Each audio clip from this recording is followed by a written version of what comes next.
Assalamualaikum, welcome back to my channel. Okay, hari tu saya dah cerita pasal part 1 pengalaman bersalin saya dekat hospital kerajaan, Hospital Ampang. So now saya nak cerita pasal pengalaman bersalin saya untuk anak saya yang kedua lah. So as I said before, masa anak saya pertama tu dia lahir 14 Disember 2018 kan. So masa dia dah 3 bulan baby, saya dapat tahu yang saya pregnant untuk anak kedua saya. And that time I rasa sangat-sangat down lah. Sebab saya rasa macam so masa saya dapat tahu pasal pregnant kedua tu, memang saya dah down sangat-sangat lah. Saya macam, yelah, baby saya baru 3 bulan, saya baru habis pantang, and baby pun baru 3 bulan. Lepas tu saya dapat tahu saya pregnant.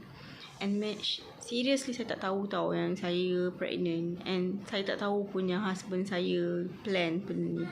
Sebab masa saya bagi tahu dia bagi tahu kat saya lah. Dia senyum, dia gelak, dia bagi tahu. Oh, senang je dia bagi tahu saya. Oh, memang dia plan nak baby kedua. Termasuk dia dekat. Dia tak berbincang dengan saya lah. So masa tu memang down, kecewa, nangis jugalah. So nak tak nak macam mana, memang rezeki Allah bagi kan. So saya terima je dengan hati terbuka. So saya pregnant. So masa saya pregnant kedua ni, kan dulu saya bagi tahu masa baby pertama saya duduk dengan mak mertua saya kan. So masa baby kedua saya dah bagi tahu kat husband, kalau nak baby kedua, kalau baby saya dah mengandung anak kedua, kena pindah keluar daripada rumah ni sebab bilik yang kita duduk tu kecil. So apa yang husband buat, dia tunaikanlah permintaan saya, and dia dah tunaikan janji yang dia buat. So dia carikan rumah, saya dapat pindah dekat Pandan Indah. Masa saya duduk kat Pandan Indah tu, rumah tu biasa je, dalam RM700 macam tu je sewa. Tapi bilik besar, ada 3 bilik, 1 toilet. And rumah tu dah partially furnished lah. So memang selesa lah untuk duduk. So masa saya mengandung kat sana, masa baru sewa kan, so saya tak ada mesin basuh. Mesin basuh tak ada. So baju husband, baju saya dengan baju baby first saya tu, saya basuh pakai tangan. And masa saya duduk dekat rumah tu, saya mengasuh anak orang lah. Saya mengasuh anak orang. So saya memang penat sangat-sangat. And saya kerja, saya basuh baju tu pakai tangan kan. So masa nak rendam, tak pulas tu, memang pakai tenaga. And saya duduk bangun cangkung, memang buat kerja sangat-sangat. And then tiba-tiba masa saya first trimester tak sakit, second trimester tak sakit. Saya seriously saya cakap, anak saya nombor 2 ni, pengalaman saya memang saya tak sakit langsung, tak ada morning sickness, tak ada muntah-muntah. Tapi satu slack yang saya dapat masa anak kedua, saya kena kencing manis. Tapi masa saya cek kencing manis tu, saya dapat diet control lah. Bila diet control tu, kiranya saya makan ubat. Saya tak ada kena cucuk insulin ke apalah. Saya dapat diet control. Okay, lepas saya diet control tu, saya dapat kontrol makan semua apa semua. And then tiba-tiba masa saya pregnant, masa minggu ke 36 tak silap saya. 35 weeks. Saya rasa sama macam anak pertama saya. Saya ceritakan yang masa part 1, saya rasa macam tak gerak. Lepas tu hati saya naluri suara ibu. Saya ajak husband pergi check, dah buka kan. Saya pula pergi untuk anak kedua saya. Time tu ada sebulan lagi tau. Maksudnya saya baru 8 bulan, 35 week tu kira saya 8 bulan. 35 week tu, saya bagi tahu kan, anak saya yang first tu dia sama date dengan birthday sama dengan mak saya, 14 Disember kan. Lahir sama dengan nenek dia. Anak saya yang nombor 2 ni pula, dia patutnya lahir due date dia bulan 11, 30 hari bulan ke 29 November. Tapi masa tu baru 25 kot saya masuk ward. 25 Oktober tak silap saya. 25 Oktober saya masuk ward. Cek laluan dah buka 2 cm. Memang kena tahan lah. Saya kena tahan, tapi saya tak ada kena contraction sikit pun.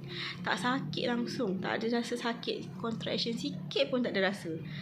So rasa bersyukur sangat Allah. Sebab anak pertama saya sakit kan. Memang saya sakit sampai saya menjerit-jerit kan. So anak nombor 2 saya contraction sikit pun tak ada. Tapi masa diorang check up, masa diorang check letak yang cek jantung tu, memang nampak contraction. Tapi saya tak rasa sikit pun sakit. So apa nurse semua buat, masa dia check tu air ketuban leaking. Tapi saya tak sakit tau. Dan dia kata kalau pembukaan tak buka, so dia akan apa orang kata tu, dia akan macam keluarkan baby cepat lah. Saya dah lupa lah words tu apa benda, nanti saya letak dekat atas description. Saya lupa dah. So tapi sebabkan baby saya kan tak cukup bulan kan, so diorang ada cucuk saya Dexia, tak silap saya, dia ada cucuk kat saya tau. Memang sakit, ya Allah, itu je sakit. And then lepas dah cucuk untuk matangkan paru-paru lah, matangkan paru-paru baby sebab dia tak cukup bulan kan. And then tiba-tiba dia ada bawa saya masuk ward. Tak sampai berapa minit, husband pun ada. Masa tu 2019, so masa tu belum PKP lagi lah. So saya sempat lah bawa masuk husband. Time tu tengah baring dia dekat atas label tu, tiba-tiba dah 6 cm. Saya tak sakit tau. Dah 7 cm tu saya rasa sikit-sikit lah, macam kita kena sakit sengguguk tu kan. Saya merengek sikit-sikit je lah. Tapi dekat-dekat nak bersalin tu, dekat 10 cm tu, saya tak tahu actually dah 10 cm tau. Tiba-tiba doktor datang. Tahu tak doktor mana? Doktor yang sambut baby saya masa baby first tu. Masa saya tengah macam takut tu, doktor tu cakap, macam kenal je dia ni. Kan saya dah jerit kan. Waktu husband saya cakap lah, dia buat lawak pula masa tu. Dia boleh cakap, dia ni lah yang jerit masa baby tahun lepas tu, baby tu. Ya doktor cakap, ya ni lah yang fashion yang jerit-jerit tu kan. Itulah kata tak nak baby lah apalah masa tu. Masa tu memang lahir kita cakap kita anak lah kan. Tiba-tiba 1 kali 2 kali push baby dah keluar. Alhamdulillah saya tak sakit langsung pun. Masa push pun tak sakit. Masa lahirkan baby pun tak sakit. Ya Allah, Allah je tahu betapa nikmat saya dapat untuk anak kedua saya ni. Ya Allah, memang pengalaman orang cakap lain-lain kan.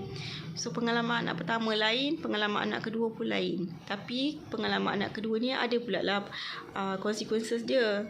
Ada pro, ada positif, ada negatif. Anak pertama saya kan saya cerita masa tu, dia terkuning 3 hari je. Anak saya yang nombor 2 ni saya bawa balik dia. Lepas 2 hari tu bawa pergi hospital, dia punya kuning sangatlah tinggi sangat-sangat, 300 lebih tinggi kuning dia. Saya ulang alik hospital dekat 3 bulan 3-4 bulan saya rasa. Dia kuning dia sampai 5 bulan, tak silap saya 5 bulan. Lepas tu doktor cakap ni tak boleh, lagi sikit nak kena tukar darah tau. Saya dah nak nangis kat husband dah, nak nangis kat mak saya, cakap lah baby kena tukar darah, habislah baby tak sama darah dengan kita. Dalam kita tak tahu darah pada mana, semua nak masuk dalam badan baby kan. Sedih, nangis apa semua, doa. Lalas dia bagi saya satu ubat ni, ubat baby, one orange. Dia macam vitamin kot, saya tak tahulah. Masuk dalam mulut, dia kena pakai drip, masuk dalam mulut lah. So bila masuk dalam mulut, dekat dalam 1 bulan macam tu,